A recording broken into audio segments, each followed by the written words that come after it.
Hər vaxtınız xeyir olsun, dəyərli izləyicilər, əziz tamaşaçılar. Azərbaycan Respublikası Qeyri-Hökumət Təşkilatlarına Dövlət Dəstəyi Agentliyinin donor dəstəyi və müasir internet resurslarının inkişafı İctimai Birliyinin uşaq və gənclərin internetdən düzgün istifadəsində milli mənəvi təbliğatın rolu layihəsi çərçivəsində bu gün ikinci verilişimiz Bakı Xəbər studiyasında yayımlanır. Əlbəttə, bu gün uşaq və gənclərin internetdən düzgün istifadəsində milli mənəvi təbliğatın rolu layihəsi çərçivəsində ikinci verilişimizi məktəb valideyn əməkdaşlığının uşaq və gənclərin internetdən düzgün istifadəsində roluna həsr etmişik və bununla da bağlı təbii ki, bu gün dəyərli qonaqlarımızı studiyamıza dəvət etmişik. Bu mövzu ətrafında fikir mübadiləsi edəcək. Mən vaxt itirmədən istərdim ki, dəyərli qonaqlarımızı sizlərə təqdim edim. Azərbaycan İKT Sənayesi Assosiasiyası İdarə Heyətinin sədri, İKT üzrə ekspert Elvin Abbasov, xoş gəlmişsiniz. Digər qonağımız isə Abşeron rayon Digah qəsəbə tam orta məktəbinin psixoloqu Vüsalə Səfərovadır. Vüsalə xanım, xoş gəlmişsiniz studiyamıza.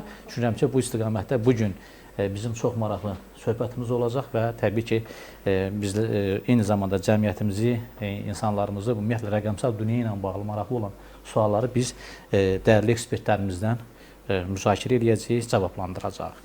Və mən ilk olaraq sualımı hörmətli İKT mütəxəssisi, İKT üzrə ekspert, dəyərli dostumuz Elvin müəllimdən başlamaq istəyirəm. Elvin müəllim, bu gün Azərbaycanda uşaq və gənclərin internetdən istifadə vərdişlərini bir mütəxəssis kimi, İKT üzrə təcrübəli bir mütəxəssis kimi necə qiymətləndirirsiniz, dəyərləndirirsiniz? Bundan başlayaq. Buyurun. Rəqəmsal dünya artıq daha da zənginləşir və bir çox insan orada öz maraq dairəsinə uyğun kifayət qədər geniş perspektivlər əldə edirlər. Dünya ilə tanış olurlar və bildiyiniz kimi uşaqlar daha maraqlıdır, uşaqlar hər şeyi bilmək istəyir, öyrənmək istəyir. Onun o dövrləridir ki, uşaqlar internetdə onlar daha geniş fəaliyyətlərinə maraqlıdırlar, hətta gecə yatışdırmaq olunur uşaqlar. Və bu da təbii bir haldır. Əvvəlki dövrlərdə valideynlər şikayətlənir ki, uşaq çox sual verir, çox danışır. İndi isə o sualların cavabını internetdə tapır. Və bu da o deməkdir ki, yeni bir kultura yaranır. Yəni, uşaqlar sadəcə YouTube-dan hər hansı bir məzmun izləmir. O, sosial şəbəkələrin iştirakçısıdır.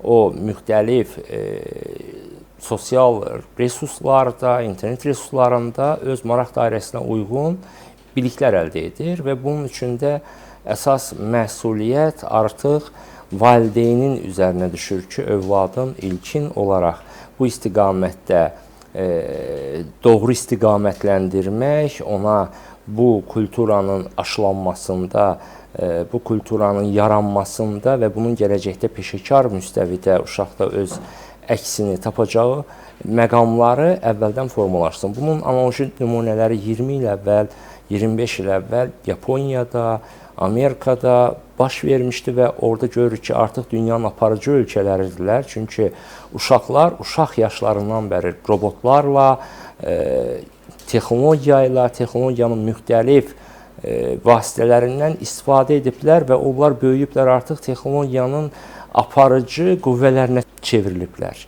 Və bu da onların uşaq vaxtından texnologiya ilə rahat ünsiyyətini təmin edibdir valideynlər və bunun üçün də onlar artıq böyüyüblər, texnolojik həllər yaradan insan kapitalına çeviriblər. Azərbaycanda mühit necədir? Azərbaycanda biz daha çox konservativ yanaşmadır. Uşağın əlinə bir telefon veririk, heç bir nəzarət mexanizmi yoxdur.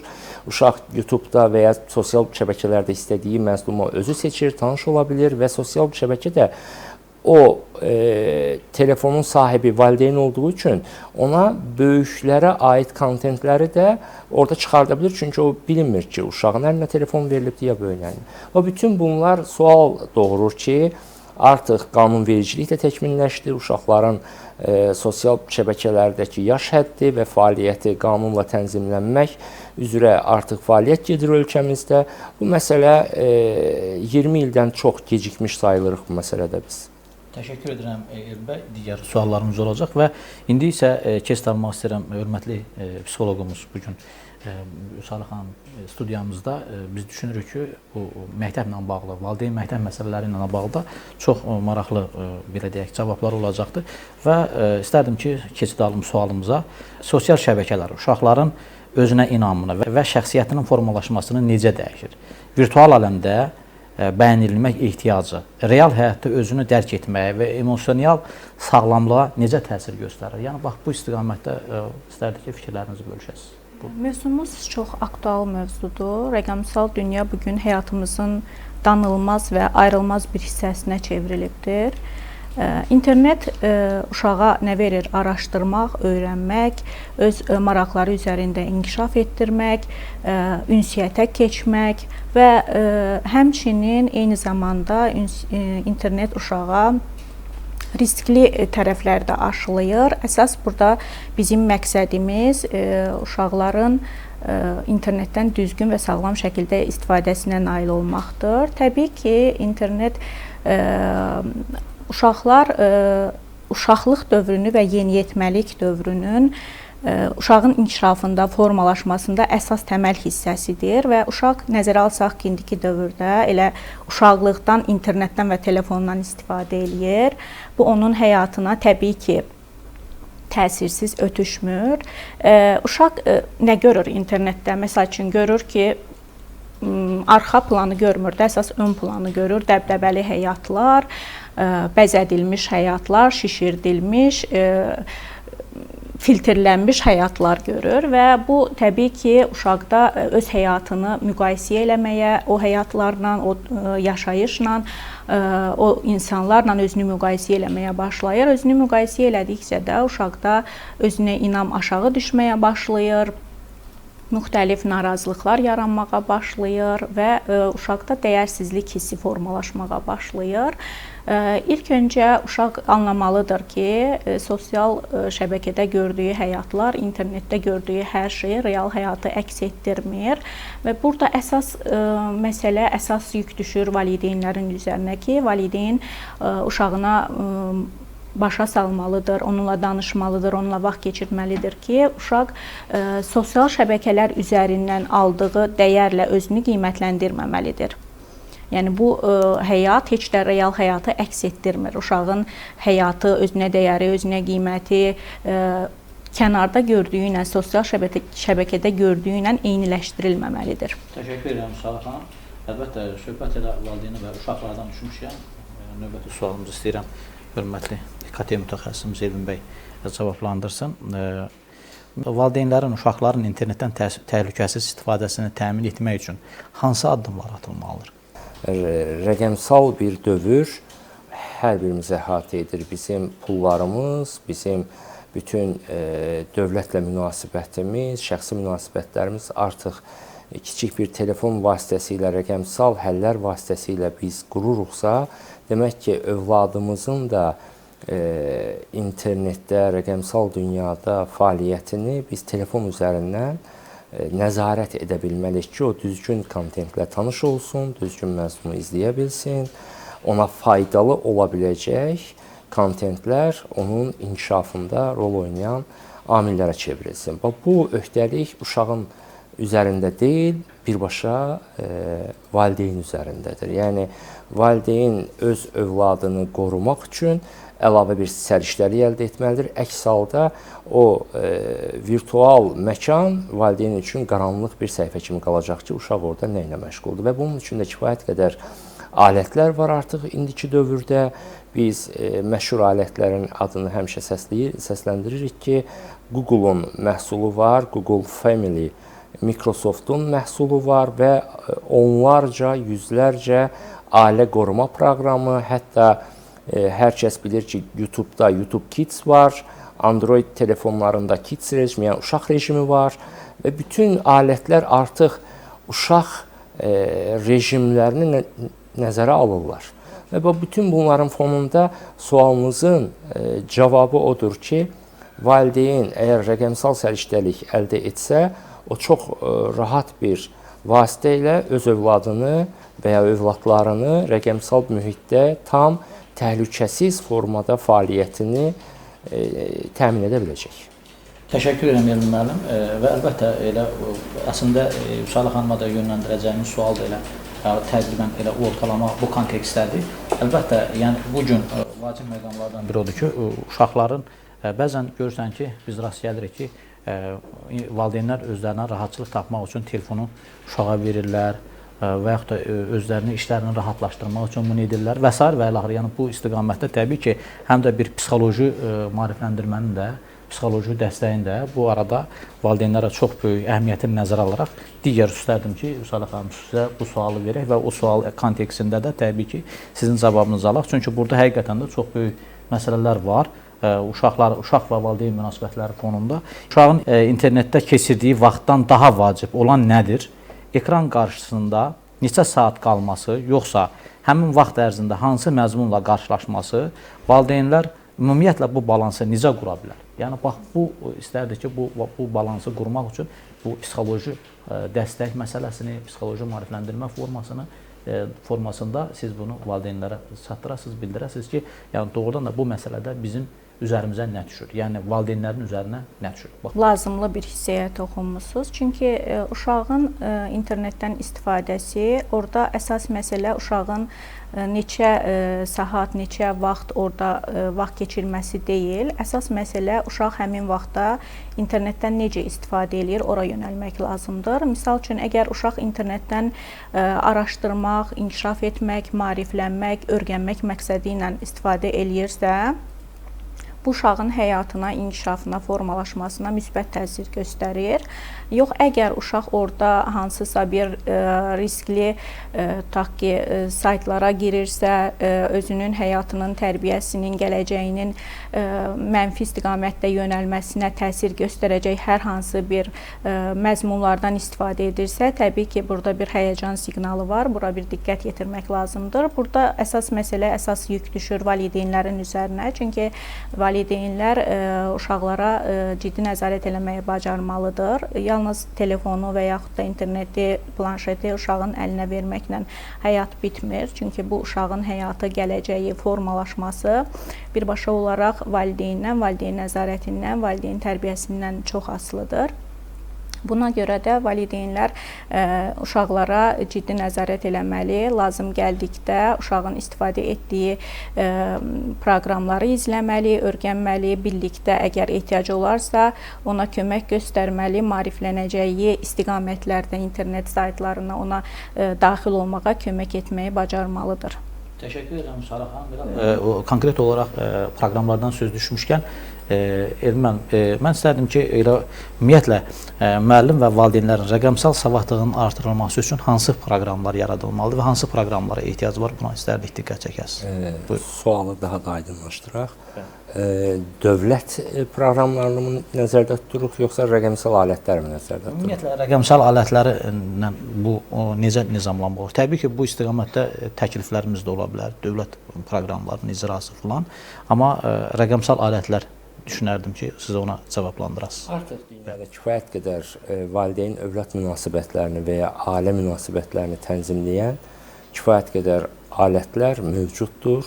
Bu, həm evdə istifadə edədiyiniz modemin filtrlərində hansı ki, zərərli məzmunların, kontentlərin bloklanması, 18+ saytlarının bloklanması və bunun kimi bir çox məsələ həm birinci dövlətin filtrasiyasından keçir, yəni Azərbaycanda legal olmayan, qanunvericiliklə tənzimlənməyən pornoqrafik və həmçinin də qumar oyunları və buna bənzər zərərli məzmunları əks elətdirən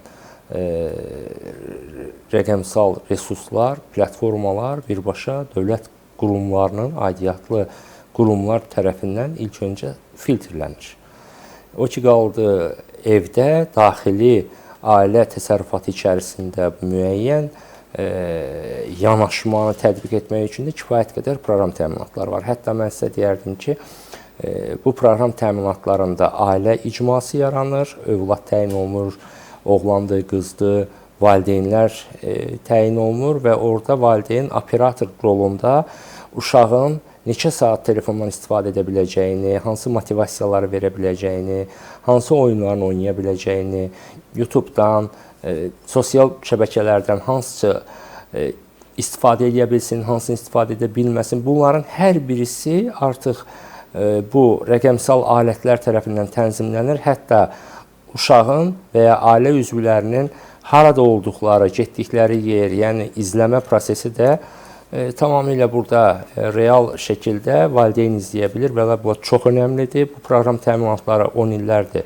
inkişaf eləyir və hal-hazırda təkmin vəziyyətdədir. Sadəcə bizim üçün onları istifadə etmək, bu rəqəmsal bacarığı əldə edib, onlardan faydalı bir şəkildə istifadə edib övladlarımızı düzgün formalaşdırmaq üçün bizim rəqəmsal səriştəliyi qazanmamız lazımdır. Təşəkkür edirəm Elvin bəy. Rəqəmsal sahə bu dəqiqə hal-hazırda dünyanın əsas belə deyək ki, vacib segmentinə çevrilməkdədir və hər kəs artıq rəqəmsal dünyanın bir hissəsidir.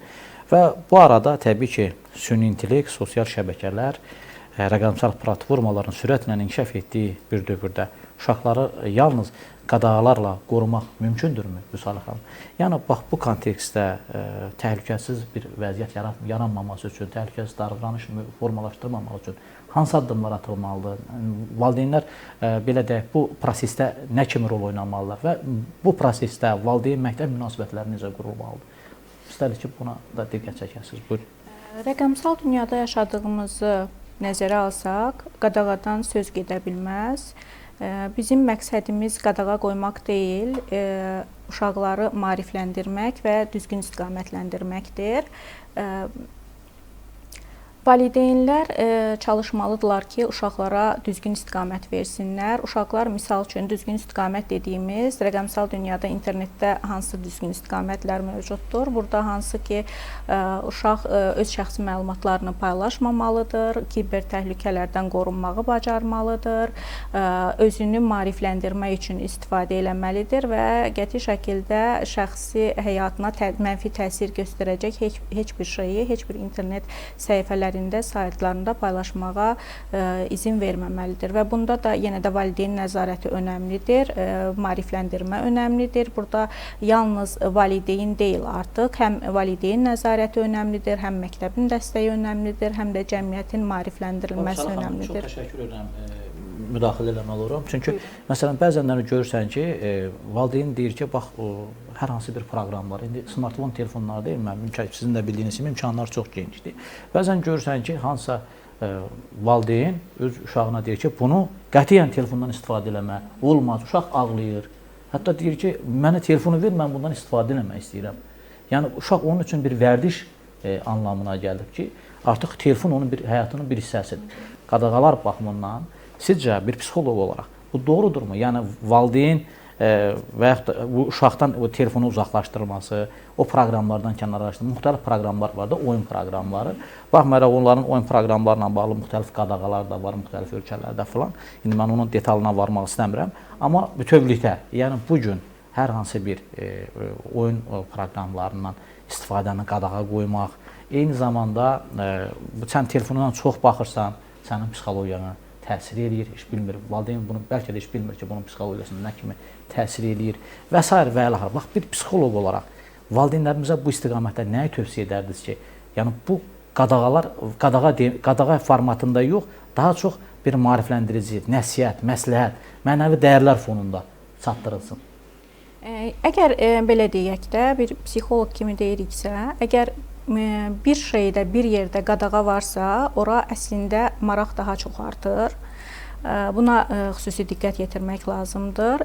Telefondan, internetdən istifadə bugün hər birimizin həyatında olduqca böyük bir hissəni tutur həyatımızın. Məsələn, biz bunu uşağa qadağa qoyanda özümüz də düşünməliyik ki, bizim də həyatımızın çoxu internetdə gedir, telefonda gedir və yaxud da ki, işimizin gərəyi ilə biz vaxtımızın çoxunu internetdə sərf eləyirik. Amma düşünmək lazımdır ki, yenə deyirəm, bayaq bildirdiyim kimi, uşaq bu interneti hansı məqsədlər üçün istifadə eləyir? Ziyanlı vərdişlər üçün mi istifadə eləyir, yoxsa özünə fayda verəcək şəkildə mi istifadə eləyir? Əgər özünə fayda verəcək, maariflənəcək, özünü inkişaf elətdirəcək bir şəkildə bundan istifadə edirsə, burada heç bir qadağaya ehtiyac yoxdur. Əgər ziyanlı vərdişlərlə təbii ki, özünə, həyatına zərər verəcək hansısa bir oyunlar oynayırsa, təbii ki, əgər bu artıq vərdişə çevrilibsə, bunu artıq valideyn tək başına həll edə bilməz. Mütləq şəkildə bir peşəkar dəstək almalıdır, psixoloq dəstək almalıdır.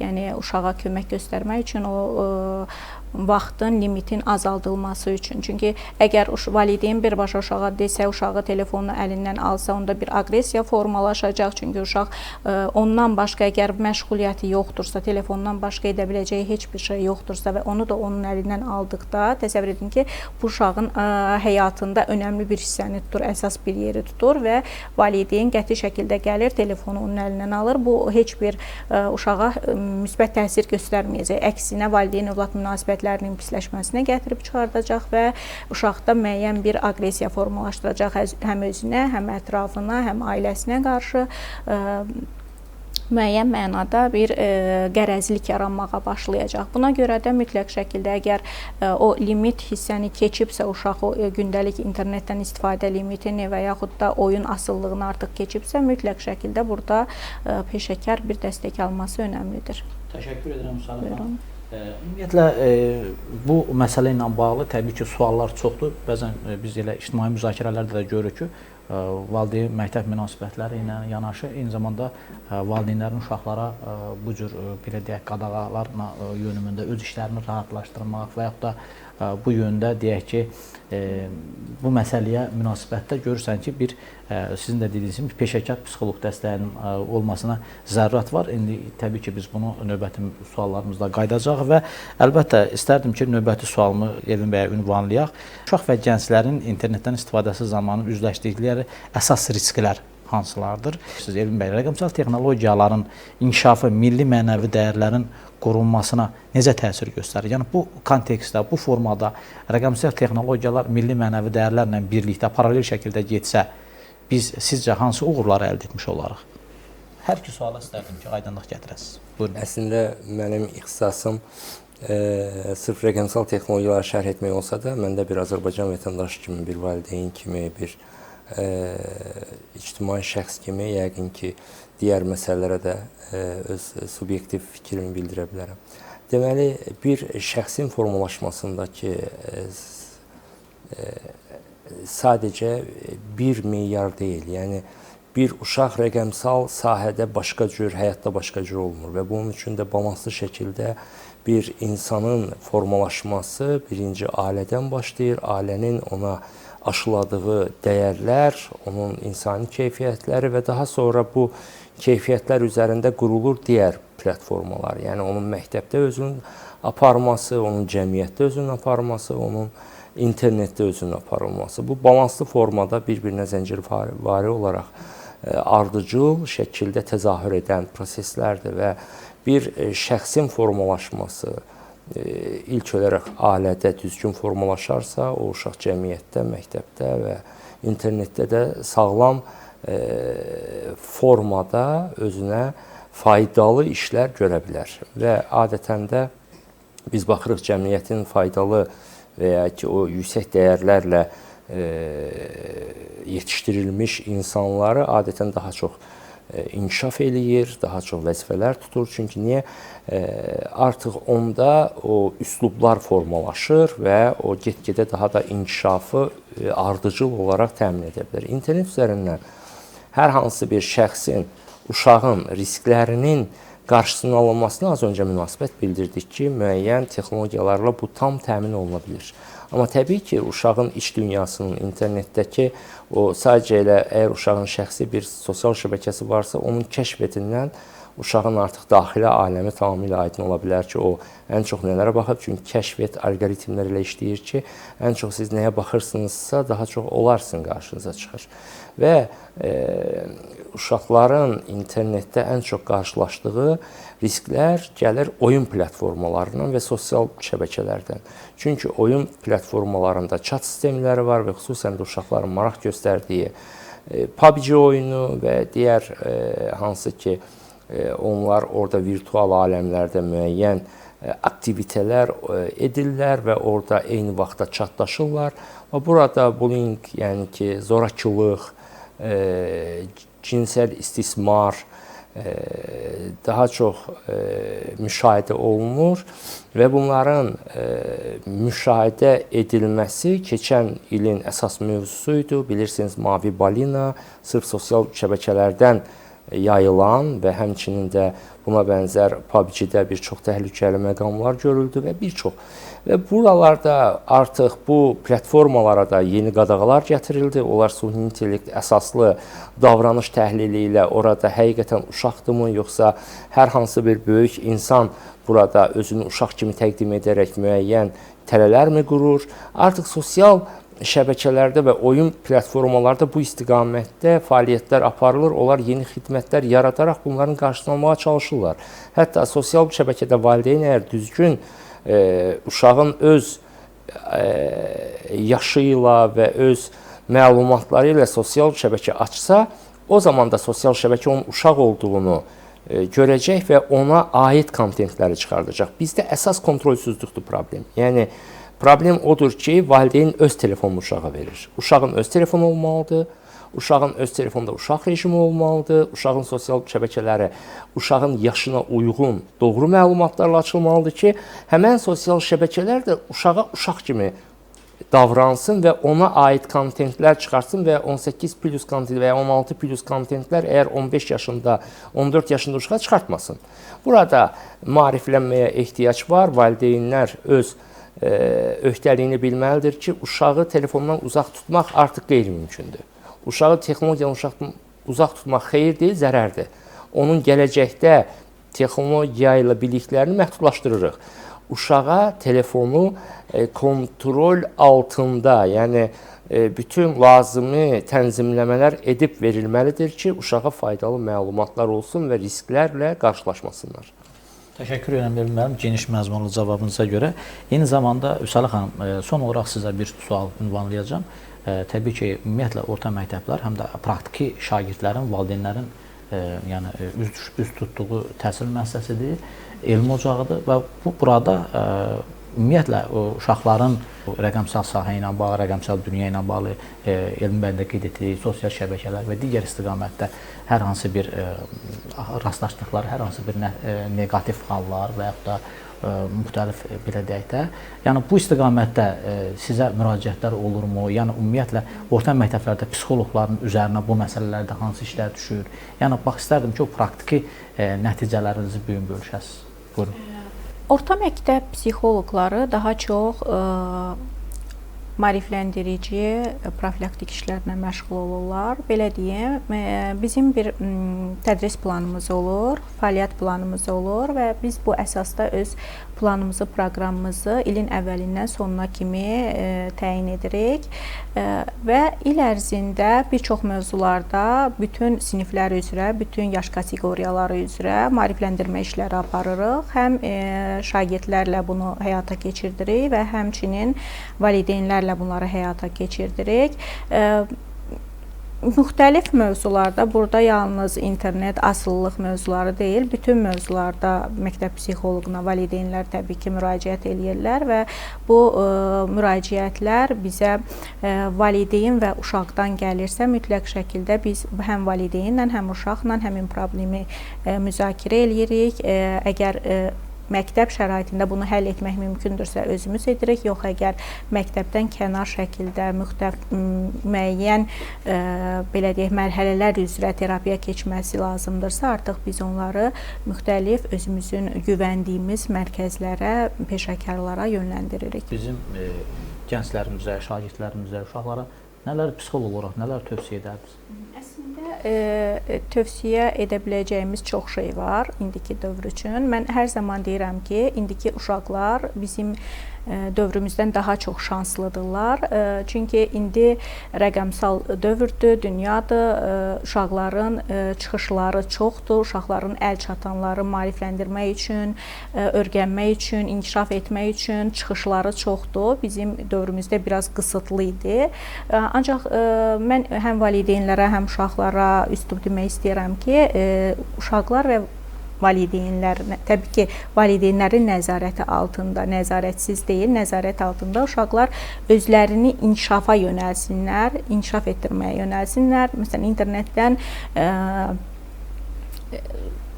dil öyrənsinlər, hər hansı bir sahəni öyrənsinlər, özləri üçün lazımı, faydalı məlumatları alsınlar, beyinlərini lazımsız məlumatlarla yükləməsinlər, özlərinə lazım olan hissədən inkişaf etməyə yönəlsinlər. Rəqəmsal dünya ilə bağlı istərdik ki, sizin də tövsiyələrinizi eşidək.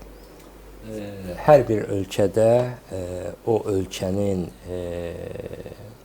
ənənəsinə, o ölkənin inkişafına, standartlarına uyğun olaraq fəaliyyətlər təşkil olunur. Azərbaycanda da hal-hazırda uşaqların internetdə fəaliyyətini tənzimləyən yeni qanun çağırışları və həmçinin də rəqəmsal dünyada yeni, misal üçün, virtual köməkçi deyə bir layihə var, Elm və Təhsil Nazirliyinin və bir çox uşaqlar üçün rəqəmsal alətlər, proqramlar dövlət qurumlarında fəaliyyəti başlayır və bunlar davamlı şəkildə yeni çağırışlara uyğun formada inkişaf elətdirir. Həmçinin də artıq rəqəmsal dünyanın iştirakçısına çevrilmiş uşaqlar bu istiqamətdə özləri də yeni texnologiyalardan, yeni çağırışlarda özlərinə uyğun yerlər tapırlar. Mənim uşaqlara yox, valideynlərə çağırışım olacaq.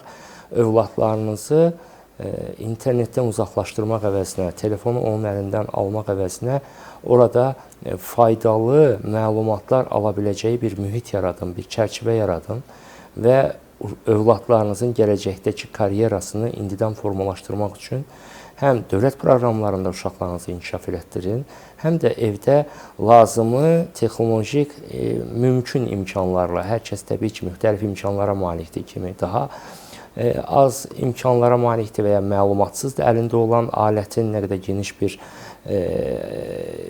mühitlə çıxış edə biləcəklərini valideynlər, ilk öncə valideynlərə çağırışım budur ki, həm onlar özləri rəqəmsal səriştəlik əldə etməli, valideynlərlə bir community, assosiasiya yaradıb onlar bir-birlərini məlumatlandırmalı, biliklərini bir-birlərinə ötürməli və övladları üçün daha münbit şərait yaradılması üçün ilk öncə valideyn məlumatlanmalı və daha sonra da övladı üçün münbit şərait yaratmalıdır. Təşəkkür edirəm Elvin bəy. Hesab edirəm ki, bugün siz çox gözəl və doğru mövzumuz ətrafında layihəmizin müzakirəsi fonunda çox gözəl bir çağırış elədiniz bizim valideynlərimizə.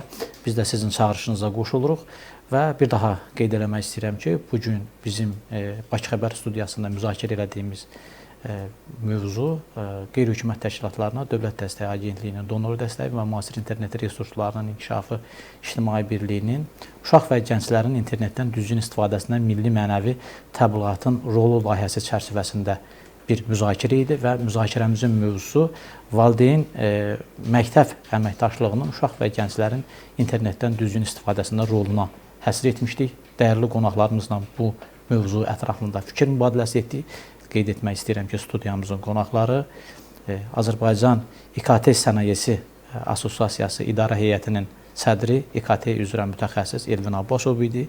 Digər qonağımız Abşeron rayonu Dicəh qəsəbə tam orta məktəbinin psixoloqu Vüsalə xanım Səfərova idi.